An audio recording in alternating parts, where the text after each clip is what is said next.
राधे राधे. तर हा ब्लॉग नागपंचमीच्या दिवशीचा आहे आणि मुलींना मेहंदी काढल्यानंतर ज्या गोष्टीची भीती वाटते असं गालावरती उठण्याची. तर माझ्या गालावरती उठली होती, पण परत ते धुतल्यानंतर गेलं. मला वाटलं की नाही जाणार, पण निघून गेलं. मेहंदी कशी वाटत आहे कमेंटमध्ये नक्की सांगा. त्यानंतर मी अंथरूण काढून झाडून काढून घेतले, आंघोळ केले आणि काही काम करण्या अगोदर पेटपूजा करून घेतली. आता इथं जज करू नका की एवढं नाजूक का खात आहे, तर माझं दात दुखत आहे त्यामुळे मी असं खात आहे.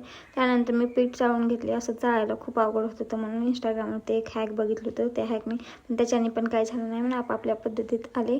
नंतर मी पीठ मळून घेतले आणि हे मम्मीनं कानवले कर म्हणली होती मला.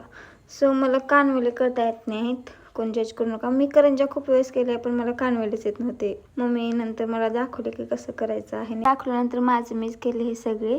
त्यानंतर साडी घालावं म्हणले. मम्मी म्हणले की खूप गडबड आहे, होणार नाही साडी घालणं, म्हणून मी हे ड्रेसेस घातले आणि केस विंचरून घेतले. आता हे कानातले दाखवत आहे ना, हे भैयाने आणले होते. मला स्टार शेपचे खूप आवडतात म्हणून. मेकअप काही केले नाही, फक्त लिपस्टिक आणि टिकली लावली आणि बॉडी लोशन लावून गेले. तर काकूचे रेडी झाले नव्हते, नंतर त्यांची वाट बघितलो. मग त्या रेडी झाल्यानंतर गेलो.